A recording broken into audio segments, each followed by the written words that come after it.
Hello! It's Amy here, and this month's theme will be another simple and condensed theme like last month. I placed my Doodle 9 challenge spread on the left page since I wanted to stick with condensing the amount of pages I use for the month.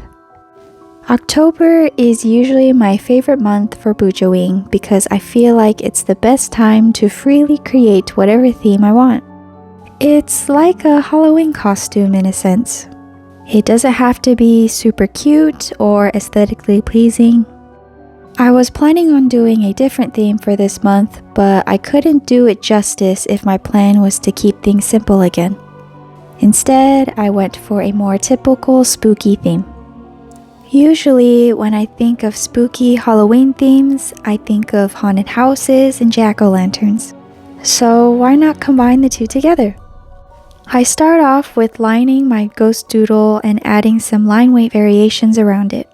Something I haven't really done in a while with my drawings. After lining the ghost, I use a different colored fine liner to outline the jack-o'-lantern that the ghost is holding. On a side note, I'm sorry if my voice seems a bit down. I'm just getting over a cold or allergies that have been plaguing me for over a week now. When the lining was finished and to let the ink dry a little bit, I moved on to the lettering of October. To save you from watching the tedious coloring, I did some movie magic to make it appear. I was really stuck between using a lot of details or keeping it simple for the cover page. But I figured that the rest of the spreads I planned out were more minimalistic, so it wouldn't hurt to add a little bit more details to the pumpkin.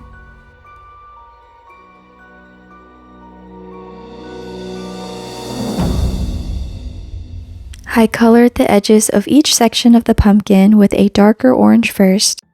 Once I was happy with that, I used a lighter orange to color in the rest of the sections while blending in some of the darker orange to give it some depth.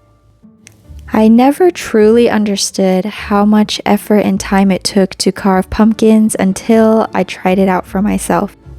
I did a very generic pumpkin design, but I really admire people who take the time to really go all out with their pumpkin carvings because it's not as easy as it looks. I think I will stick with drawing it on a piece of paper.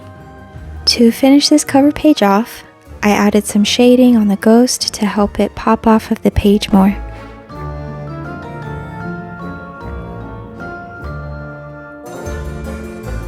Then I added some highlights on the lettering. I wasn't sure how I felt about it towards the end because I think I overdid it, but I just added some shadows on each letter to give it a bubbly effect and call it a day.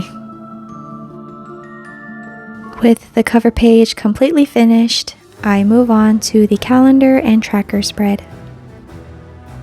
I wanted to go with a similar approach like last month and moved my habit tracker onto this spread. I tried to use the same lettering from the cover page and started outlining them. I loved the blocky look because it was a bit easier to do than my other lettering styles. I was more forgiving on the letters looking wonky a bit because it fit the theme more that way. I wanted to have crisper lines for the borders and calendar, so I used a ruler to help me with that. I don't like using them all the time, but when it comes to using dark colors, the mistakes are more noticeable than lighter colors. Sticking with the ghosts and pumpkin idea, I sketched out a cute ghost and a bunch of pumpkins in the corner. I didn't want the spreads to be too bland, mainly because I still struggle with the idea of simplicity, but they were simple enough to do in little to no time. I lined the ghost using the same black micron fine liner and the pumpkins with my sepia micron.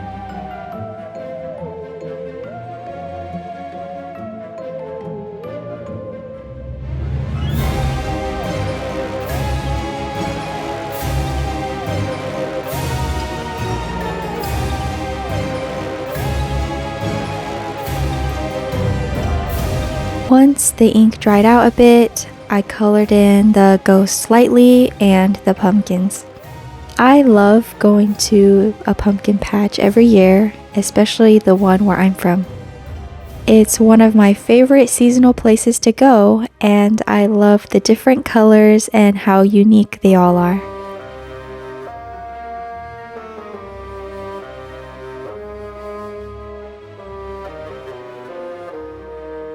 I didn't like how bland the lettering was and wanted it to match the colors of the pumpkins.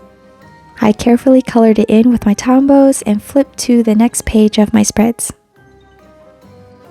Since I will be using a 4-week spread rather than a 5-week one like last month, I decided to have each page be a spread for a week.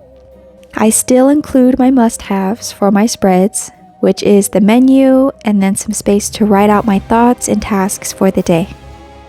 Last month, I kind of forgot to write in the days of the week and figured adding a small calendar would help indicate which week I'm on. With the struggles of keeping it simple, I added in some ghosts to divide the page up and stick with the theme.